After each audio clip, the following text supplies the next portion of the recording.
उस्मान साहब आए हुए हैं और महाराष्ट्र से धीरज काजे साहब हैं जो बीच में हैं, और राकेश यादव जी जो कांकेर से हैं। मैं चाहूँगा कि उस्मान साहब, आप कर्नाटका से हैं। कर्नाटका में जो इंडिया में जो डिवीज़न है एक्चुअली, तो north India and south India. North India में हिंदी भाषी प्रदेश ज़्यादा रहता है। बीच में जैसे महाराष्ट्र गुजरात हैं, इसमें हिंदी से मिलती जुलती भाषाएं हैं। लेकिन साउथ इंडिया में भाषा बिल्कुल अलग हो जाती है, उनके बोलने का, उनके लिखने का काफ़ी अंतर हो जाता है।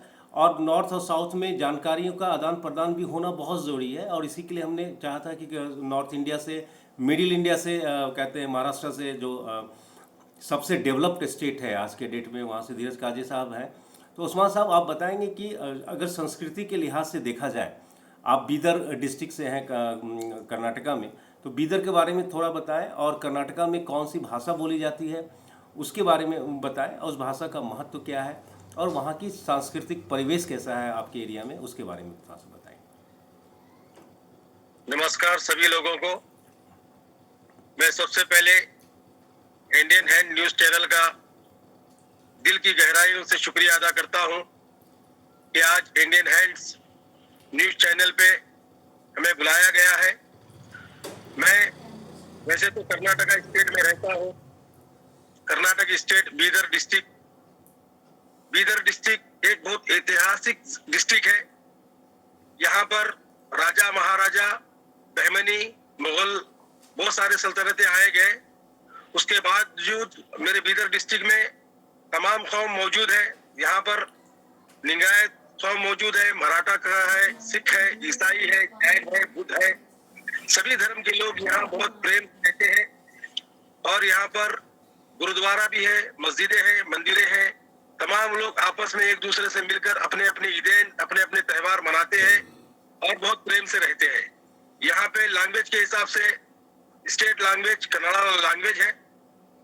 उसके बाद हिंदी, कन्नड़, मराठी सभी बोली यहाँ पे बोली जाती है। बहुत बढ़िया, मतलब मराठी और हिंदी भी वहाँ अच्छे से बोली जाती है। कर्नाटका स्टेट में 4 डिस्ट्रिक्ट ऐसे हैं जहाँ पर मराठी का ज्यादा इस्तेमाल होता है। इसमें बीदर है, गुलबर्गा है और अपने बेलगाम है। ओके, बहुत बढ़िया, बहुत बहुत बहुत धन्यवाद उस्मान भाई, आपका स्वागत है इंडियन साइंस न्यूज़ चैनल में। अब मैं चाहूँगा धीरज काजे साहब जो अमरावती से हैं, और अमरावती महाराष्ट्र में है। महाराष्ट्र काफ़ी उन्नत स्टेट है। आप अपने एरिया के बारे में थोड़ा बताएं, और थोड़ा अपना परिचय भी जोड़ दें। नमस्कार। मेरा नाम है धीरज काजे। मैं इंडियन साइंस से जुड़ा हुआ हूँ। इंडियन साइंस एक यूनिक पोर्टल है जो सबके लिए बना हुआ है। वैसे तो हमारे अमरावती जो है ये पुरातन शहर में से एक गिना जाता है। हमारे अमरावती का पुरातन बहुत सारा इतिहास है, क्योंकि अमरावती जो है 1857 से लेके जो अपना आजादी के लिए जो कुछ ये बढ़े थे, तो अमरावती में सबसे मुख्य योगदान है उनका, अमरावती शहर का। और हमारे अमरावती शहर और टोटल महाराष्ट्र में मराठी भाषा ज्यादातर बोली जाती है। मातृभाषा हमारी मराठी है। उसके बाद में हमारे यहाँ पे हिंदी, कन्नड़, तेलुगु, तमिल सब जगह से लोग आए हुए हैं, तो सब भाषा भी बोली जाती है अच्छी तरह से। और हमारे राज्य में खास करके अमरावती में सभी समुदाय के लोग आपस में प्रेमचारा से रहते हैं। हिंदू, मुस्लिम, सिख, ईसाई, नेपाली सब लोग हमारे यहाँ से प्रेमचारा से रहते हैं। और सबसे ज्यादातर किसी का भी व्यापार रहे तो कोई भी दिक्कत हमारे यहाँ पे आती नहीं है। कैसी कोई भी बात हमारे यहाँ पे ऐसी होती नहीं। और हमारे अमरावती का सांस्कृतिक महत्व है अम्बा देवी का। अम्बा देवी और रुक्मिणी कौंडन्यपुर का ये सांस्कृतिक महत्व है। उसके बाद में जो हमारी महाराष्ट्र की उपराजधानी है नागपुर, ऑरेंज सिटी करके नाम उनको जाना जाता है पूरे देश में। और नागपुर में भी बहुत सारे समुदाय के लोग आपस में भाईचारे से और प्रेम से रहते हैं। यह हमारे अमरावती की खासियत और महाराष्ट्र की खासियत। बहुत बढ़िया। अब मैं चाहूँगा कि राकेश यादव जी जो कांकेर छत्तीसगढ़ से हैं, अपने बारे में थोड़ा बताएं, और कांकेर के बारे में थोड़ा सा बताएंगे। मेरा नाम राकेश यादव है। मैं छत्तीसगढ़ से हूँ और कांकेर जिला में रहता हूँ। तो यहाँ पर अगर बात किया जाए कांकेर का, तो एक पूरा पहाड़ियों से घिरा हुआ क्षेत्र है। बस्तर के नाम से भी जाना जाता है इसको। और यहाँ पर खास बात है गढ़िया पहाड़ है, जो यहाँ एक रहस्यमय गुफा है कांकेर में, जहाँ एक प्रसिद्ध कंदरा राजा अपने परिवार के साथ छिपा करते थे। और उस पहाड़ के बीचों बीच में एक तालाब टैंक नुमा है, जहाँ पर कभी भी अभी तक का हमारे जानकारी में आया है, आदिकाल से जो चला आ रहा है, उस तालाब में पानी की कमी कभी नहीं हुआ है।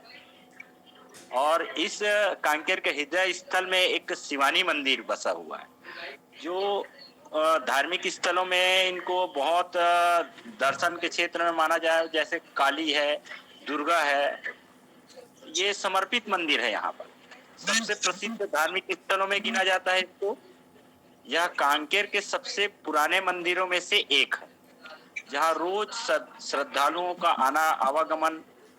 और खास बात यह है कि नवरात्रि के समय यहाँ पर दूर दराज के लोग आंगादे होता है, तो आंगादे परंपरा को बरकरार रखने के लिए यहाँ पूरा देवी देवताओं 7 ब्लॉक से जो कांकेर जिला के हैं वो वहाँ पर इकट्ठा होते हैं। इसके अलावा है अपना मलांज कुड़ुम, जो यहाँ से 10 किलोमीटर दूरी पे बसा हुआ है, जो 3 झरनों का संगम से जल प्रपात होता है। ओके। यहाँ मौजूद मलांज कुड़ुम फॉल्स अपने मनमोहक वातावरण के लिए माना जाता है। यहाँ सैलानियों को काफी ज्यादा प्रसिद्ध है, आवागमन है यहाँ। और इसमें 3 झरनों का संयोजन है, जैसे कि कोई 10 फीट से गिर रहा है, कोई 8 फीट से गिर रहा है, कोई 9 फीट से गिर रहा है। ऐसे ऊपर से जब तीनों झरने गिरते हैं तो एक ही में संगम होकर वो झरना जलप्रपात दूध नदी में होकर आती है, जो कांकेर से दूध नदी। इसके अलावा वहाँ पर पिकनिक वगैरह भी मनाया जाता है। बहुत बहुत बहुत बहुत बहुत बढ़िया कहते हैं राकेश यादव जी। मुझे लगता है कि काफ़ी अच्छा पर्यटन स्थल है कांकेर। अब मैं चाहूँगा कि उस्मान साहब आप हमें ये बताएं, चूँकि कर्नाटका में जो खान पान है, क्योंकि मैं भी छत्तीसगढ़ से हूँ और खान पान यहाँ का थोड़ा डिफरेंट है, तो वहाँ के खान पान में जैसे इडली डोसा ये सब बेसिकली हम लोग ये जानते हैं। इसके अलावा कुछ कौन सी ऐसी डिशेज़ हैं खान पान में जो वहाँ बहुत प्रचलित हैं? अगर मैं कर्नाटका की बात करूं, तो कर्नाटका, अगर साउथ इंडिया की बात करूं तो कर्नाटका है, केरला है, तमिलनाडु है, आंध्रा है और अब तेलंगाना भी हो गया। तो कर्नाटका में खान पान की ऐसी क्या चीज़ है जो उसको खासियत को बताती है? खान पान में सबसे पहले तो साउथ इंडिया में सर इडली डोसे का ज्यादा चलन है यहाँ पर जी। तमिलनाडु, केरला में और आंध्र प्रदेश में डोसा इडली सांभर बहुत चलता है जी। इसके अलावा फिर हमारे बेंगलुरु में रागी मुल्क है, जो जवारी की खेती जैसी होती है। ओके। रागी का भी बहुत चलन होता है हमारे यहाँ। ओके। फिर जो हमारा जो डिस्ट्रिक्ट है, यहाँ पर जवार की पैदावार ज्यादा होती है और तुअर की पैदाइश ज्यादा होती है। किसान पूरे इंडिया लेवल पे यहाँ से तुअर और जवार और मूंग दाल, उड़द दाल, ये हमारे खेतों में उत्पादन होता है। फिर इससे हटके भी गन्ने की खेती ज्यादा है हमारे यहाँ। ओके। हमारे एक डिस्ट्रिक्ट में सिर्फ 5 फैक्ट्रीज है गन्ने के, जहाँ पर गन्ना जाके शक्कर बनती है। ओके। वैसे तो हमारा बीदर डिस्ट्रिक्ट कर्नाटक में एक बहुत ऐतिहासिक डिस्ट्रिक्ट है। ओके। यहाँ पर लिंगायत के जो धर्मगुरु है श्री बसवेश्वर महाराज का मंदिर बिल्कुल जहाँ पे मैं रहता हूँ, गोड़वाड़ी शरीफ, यहाँ से 25 किलोमीटर दूर पे है। ओके। फिर इधर उमनाबाद में श्री वीरभद्रेश्वर महाराज का बहुत भी बड़ा देवस्थान है, जहाँ पर अपने 100 से पूरे लोग आते हैं, दर्शन वगैरह करके जाते हैं। इसी तरीके से सिख धर्म में उनके इंडिया में 2-3 ऐसे मंदिर हैं जो बहुत फेमस है, जिसके अंदर बीदर डिस्ट्रिक्ट में एक मंदिर है सिखों का, जहाँ पे झरना भी है। जैसे अभी अभी धीरज खाजी साहब ने बताया कि छत्तीसगढ़ में एक ऐसे बीच पहाड़ों में एक तालाब है, और यहाँ पर भी इस गुरुद्वारे के अंदर एक ऐसा झरना है जो 24 घंटे चलता रहता है। ओके। इतना अच्छा पानी, शुद्ध, जिसको दूध के मानिंद कहा जाता है, वैसा पानी वहाँ से उपलब्ध होता है। वैसे तो बीदर डिस्ट्रिक्ट एक टूरिज्म लिहाज से बहुत अच्छी तरीके से जाना जाता है कर्नाटक में, और यहाँ पर बहुत सारे किले हैं। ओके। और बहुत सारे टूरिज्म स्थल है। और खान पान के हिसाब से तो हमारा बीदर, गुलबर्गा, रायचूर, ये हैदराबादी भाग है, और यहाँ पर कुछ हैदराबाद जैसा माहौल भी मिलता है आपको, और कुछ साउथ इंडिया जैसा भी मिलता है। ओके, तो बहुत बढ़िया बीदर को आपने बहुत अच्छे से प्रेजेंट किया उस्मान भाई। अब मैं चाहूँगा कि अमरावती से धीरज काजे साहब, चूँकि महाराष्ट्र के भी खान पान और वहाँ के फसलों के बारे में जो वहाँ होते हैं वो अगर आप बता सकें तो बड़ा अच्छा रहेगा। ज्यादातर हमारे महाराष्ट्र में के जो खान पान है, तो बेसिकली महाराष्ट्र का खान पान है पुरनपोली और तांबड़ा और पांडरा रस्सा फेमस है हमारे यहाँ का। जी। लेकिन हमारे यहाँ पे लगे हुए सब राज्य, अलग अलग राज्य से सीमा, मध्य प्रदेश की सीमा लगी हुई है, उधर सोलापुर में कर्नाटक लगा हुआ है, तो सभी हमारे इधर साउथ इंडियन डिशेज भी चलती है। महाराष्ट्रियन डिशेज स्पेशल है पूरनपोली की और भाकरी की, ज्वार की भाकरी, बाजरे की भाकरी।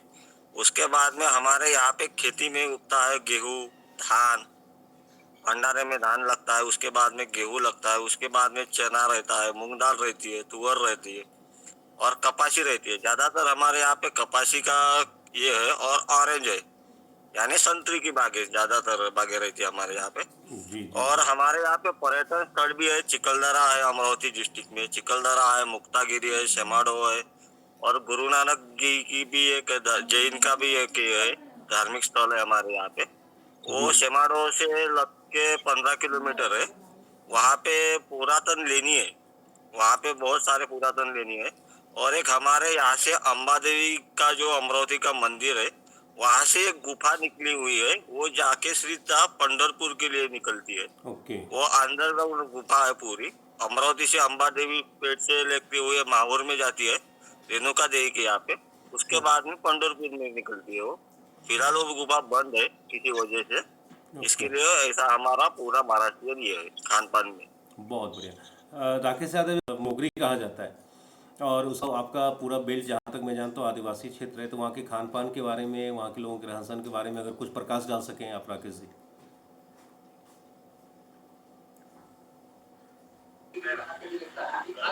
यहाँ का खान पान होता है एक प्रसिद्ध आदिवासी जो बोलते हैं मड़िया पेज। मड़िया पेज ये ऐसा खान पान है जो जैसे भरी गर्मी में जैसे लू लगने का चांस होता है, अगर हम इस मड़िया पेज को अगर पी लें तो जितना भी आप धूप में जा सकते हैं, आपको कभी लू लगने का चांस नहीं होता है। यहाँ पर गेहूं भी होता है और धान की भी फसल होती है, लाकड़ी की फसल होती है और मक्का की फसल होती है। मतलब जितने भी हैं फसल में तो प्राय सभी फसल यहाँ पर किए जाते हैं, और धान की फसल सबसे ज्यादा है यहाँ पर। और खाने की बात है तो छत्तीसगढ़ में जैसे 36 प्रकार के बोलते हैं छत्तीसगढ़िया, छत्तीसगढ़िया मेवा मिष्ठान। यहाँ नया बस स्टैंड के पास एक खुला है जो 36 प्रकार का छत्तीसगढ़ का ब्रेकफास्ट दिया जाता है, जैसे खुरमी है ना, ऐसा 36 प्रकार का होता है छत्तीसगढ़ में, वैसा यहाँ पर एक प्रसिद्ध हो गया है। बहुत बढ़िया उस्मान भाई। अब थोड़ा सा मैं ऐसा कुछ क्वेश्चन मैं ऐसे करूँगा जो जिसमें कर्नाटक और उभर के आए। जैसे बहुत ज़्यादा जानकारी अगर हम देखें, अगर साउथ इंडिया की तरफ से कर्नाटका में अगर हम जाएं तो बेंगलोर को लोग जानते हैं बहुत ज़्यादा। चूँकि बेंगलोर हब है, बेंगलोर में सारे इंडिया के लोग रहते हैं, आईटी हब है, बड़ी बड़ी कंपनियां वहाँ पर है। उसके अलावा 2-3 और डिस्ट्रिक्ट जैसे गुलबर्गा आपने नाम बताया, गुलबर्गा का नाम लोग जानते हैं। वहाँ के जो मूल निवासी हैं, जो वहाँ के मूल निवासी हैं, जो पुराने में उनकी संस्कृति के बारे में और वहाँ का रोज़गार, अगर मैं बात करूँ रोज़गार की, तो वहाँ पर रोज़गार वाकई में कहे कि कर्नाटका के लोग बहुत कम बाहर दिखते हैं। खासकर मैं देखूँ तो आंध्रा के लोग दिखते हैं, आपको तेलंगाना के लोग पूरे इंडिया में दिखेंगे, तमिलनाडु से कम दिखते हैं, कर्नाटका से भी बहुत कम दिखते हैं, केरला से दिखते हैं। ऐसा क्या कारण है? इसका मतलब कर्नाटका में रोज़गार के अवसर बहुत ज़्यादा है। ये मेरा अपना सोचना है, पता नहीं मैं सही हो या गलत, आप इसको बताएं। क्योंकि कर्नाटका के लोग जो हैं वो कम बाहर में प्रवासी के तौर पर हैं इंडिया में, ऐसा मैं समझता हूँ। तो बड़े बड़े शहरों में होंगे, मुंबई में होंगे, आपको दिल्ली में होंगे, लेकिन छोटे छोटे जगहों पर, जैसे मैं अगर यहाँ रायपुर की बात करूँ या केरला की या कांकेर की बात करूँ, तो वहाँ पर आंध्रा के लोग दिख जाएंगे सब जगह आपको। आंध्रा तेलंगाना के दिख जाएंगे, केरला के दिख जाएंगे, लेकिन कर्नाटका और तमिलनाडु के लोग कम दिखते हैं। इसका मतलब रोजगार वहाँ अच्छा है। आप इस पर प्रकाश डालेंगे क्या? बिल्कुल सर। कर्नाटका अभी अभी आईटी फील्ड में बहुत बड़ा नाम किया है और बहुत सारे नौजवान जो तबका है, नौजवान की जो नई टीम पीढ़ी निकल रही है, जी वो आईटी सेल से ताल्लुक रखते हुए कर्नाटक का नाम बहुत रोशन किया है और यहाँ पर बहुत सारे आईटी कंपनी भी खुल गए हैं, जी जिससे यहाँ के बच्चों को रोजगार मिल रही है। जी और मैं आपको एक बात बताता चलूं, पिछले दिनों से, बहुत सालों से हमारे कर्नाटक का इतिहास ऐसा रहा है कि यहाँ पर नारियल की खेती ज्यादा होती है। ओके। नारियल की खेती से जो उत्पादन होता है, वो उत्पादन बहुत अच्छा होता है भगवान की कृपा से, अल्लाह की दुआ से। जी। और उसके साथ फिर गाड़ी की फसल होती है हमारे यहाँ, जी काफी की फसल होती है, और हमारे कर्नाटक की जमीन से सर सोना भी निकलता है। वाह। और यहाँ का एजुकेशन भी मैं समझता हूँ शायद पूरे हिंदुस्तान में सेकंड या थर्ड नंबर पे आएगा कर्नाटक का। ओके। बहुत अच्छे एजुकेशन भी होता है हमारे यहाँ, और हमारे बच्चे यहाँ पे तालीम पढ़ के यहीं पे रहते हैं। ये बहुत बहुत सही बात करें। अब मैं चलता हूँ थोड़ा अमरावती में। महाराष्ट्र के लोग भी हैं, बाहर हैं, लेकिन कम है। और अमरावती का कहते हैं, लेकिन एक साथ साथ में मैं एक ये भी जानना चाहूँगा कि वहाँ रोज़गार के कैसे अवसर हैं, और साथ साथ में ये भी मैं जानना चाहूँगा कि महाराष्ट्र में जब भी गर्मियों के दिन आते हैं तो उस समय हाहाकार सा मच जाता है, क्योंकि पानी की समस्या कुछ एरिया में रहती है, जहाँ पर एक बार सुना था कि ट्रेन से पानी पहुँचाया जा रहा है। आप इस पर प्रकाश डाल सकते, और उसमें काफ़ी सुना कि किसानों की आत्महत्याएं भी होती हैं, बहुत ये पॉलिटिकल इशू भी बना था। इस बारे पर कुछ आप बताना चाहेंगे क्या? हमारे यहाँ पे महाराष्ट्र में खासकर कैसा है, पूरा अजीनशील चीज है। यहाँ पे कुछ डैम नहीं है बड़े बड़े। खासकर विदर्भ एरिया में, जो विदर्भ एरिया है हमारा, जी विदर्भ एरिया में पानी की बहुत कमी है। और यहाँ पे धूप काले में हमारे यहाँ का तापमान 40 के ऊपर चला जाता है। जी उसके कारण जो भी पानी रहता है वो पानी खत्म हो जाता है हमारे एरिया का। जी तो वहाँ पे नायलस को टैंकर के थ्रू हमको पानी वहाँ पे सरकारी गवर्नमेंट जो है हमारे यहाँ की महाराष्ट्र की, जी वो जो जैसे पॉसिबल हो उस तरह से वहाँ पे पानी पहुँचाने की कोशिश की जाती है। जी पर आधा ज्यादातर हमारे यहाँ पे रोजगार निर्मित का रहे तो अभी विदर्भ में बड़े बड़े प्लांट आने वाले हैं, आ रहे हैं। जैसे कि एक मिहान प्रकल्प है, इसके मिहान प्रकल्प से भी नागपुर सिटी के लिए नया नाम मिला है मिहान प्रकल्प के। इसके बाद में यहाँ पे आईटी सेक्टर में मिहान प्रकल्प में विमान बनाने की कोची की बहुत बड़ी कंपनियां आने वाली है, और इसमें से 3-4 कंपनी चालू हो गई। इसके लिए रोजगार, नए नए रोजगार निर्मित के लिए आसार हो गई यहाँ पे। अभी तक हमारे विदर्भ के जैसे पहले विदर्भ एरिया के जो बच्चे थे वो पुणे, मुंबई, बेंगलोर बड़े बड़े सिटी के लिए जाते थे, लेकिन अब यहाँ पे हमारे विदर्भ में ज्यादातर महाराष्ट्र में और विदर्भ में जॉब की प्लेसमेंट ज्यादा हो गई है। जॉब की कैटेगरी आईटी सेक्टर में बड़े बड़े कंपनी के नाम आ रहे हैं। अभी वोल्क्सवैगन प्रकल्प आ गया है, इंटरनेशनल भी प्रोजेक्ट हमारे यहाँ पे चालू हो रहे हैं। उसके बाद में टाटा मोटर्स के भी बड़े बड़े प्रोजेक्ट हमारे यहाँ पे चालू हो रहे हैं। और ज्यादातर खेती जो है, तो खेती में भी लोग ज्यादातर अभी नए नए जो नौजवान है वो ज्यादातर खेती के लिए उड़ रहे हैं। उनको खेती करने की जो उनकी आकांक्षा है वो जागरूक हो रही है कि खेती के में भी नया नया उनके प्रयोग चालू है। खेती में भी नए नए उत्पादन की, अभी नए नए उत्पादन चालू है खेती में। इस तरह से अपने यहाँ पे रोजगार निर्मित का आसास बना हुआ है महाराष्ट्र में। बहुत बढ़िया, बहुत बढ़िया साहब। अब मैं आता हूँ छत्तीसगढ़ में। छत्तीसगढ़ 2000 में बना है और लगभग 21-22 साल हुए हैं, ये एमपी से हटा था। छत्तीसगढ़ में मूलतः आदिवासी जो हैं वो मूल निवासी हैं, और आप शायद बस्तर एरिया उसी एरिया से हैं। कहा जाता है ऐसा कि अभी भी आदिवासियों की स्थिति उतनी अच्छी नहीं है, और आपका एरिया नक्सल प्रभावित भी है। आप इस बारे में क्या कहना चाहेंगे राकेश जी? यहाँ अगर देखा जाए कांकेर और बस्तर की बात है, तो जो आदिवासी बहुल क्षेत्र से जो रह रहे हैं वो अभी तक अपने आदिवासी अंचल से बाहर नहीं निकल पा रहे हैं। इसका कारण ये है कि वो अपने तक का ही सीमित है कि जो सरकार की योजनाएं हैं और भी कई प्रकार के रोजगार हैं। तो अब धीरे धीरे छत्तीसगढ़ अलग होने के बाद, जब 2000 में छत्तीसगढ़ और कांकेर जिला अलग हुआ, उस समय से आदिवासी जो क्षेत्र के लोग हैं उसमें जागरूकता आ रही है और वहाँ तक का जो सरकार की योजना है, वहाँ तक का आवागमन का क्षेत्र बन रहा है, स्कूलें बन रही हैं, मतलब शिक्षा पद्धति वहाँ पर बढ़ रहा है, पहले से बेहतर होती जा रहा है। वहाँ जो एक बहुत ही ज्वलंत मुद्दा है जो मैंने आपसे पूछा था कि वहाँ का एरिया थोड़ा नक्सल प्रभावित भी है, आपका एरिया, तो जी वहाँ जी। पर जनरली ये आदिवासियों का मन में प्रतिशोध है या क्या है ऐसा जो सबसे ज़्यादा छत्तीसगढ़ बस्तर एरिया अफेक्टेड है?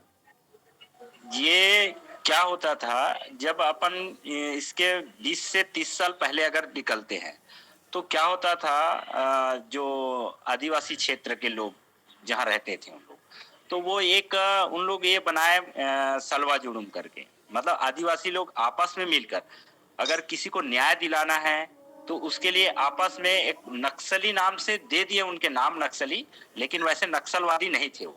ओके। तो नक्सलवादी नहीं थे वो, सिर्फ अच्छा कामों के लिए लोगों को प्रेरित करते थे, समझाइश देते थे कि भाई इस काम को आप गलत कर रहे हो, इस काम को आप ना करिए। ऐसा उनका एक सोच था आदिवासियों का। तो उस आदिवासियों के बीच में गलत प्रवृत्ति आतंकवादी ऐसे जो संगठन है वो उनके बीच में घुस गई है, तो वो नक्सली क्षेत्र के नाम से उसी को जाना जाता है। ऐसे आदिवासी लोग बहुत सीधे साधे भोले भाले हैं, उनके आड़ लेकर दूसरे कोई और है वो फायदा उठा रहे हैं हमारे बस्तर में। ओके, बहुत बहुत धन्यवाद इस जानकारी के लिए। ये थे मोहम्मद उस्मान, कर्नाटका बीदर डिस्ट्रिक्ट से, धीरज काजे साहब अमरावती महाराष्ट्र से, और राकेश यादव जी कांकेर से, जिन्होंने अपने एरिया के बारे में काफ़ी कुछ बताया और काफ़ी सारी चर्चा करी। उम्मीद है हमारे दर्शकों को ये अच्छा लगेगा। धन्यवाद।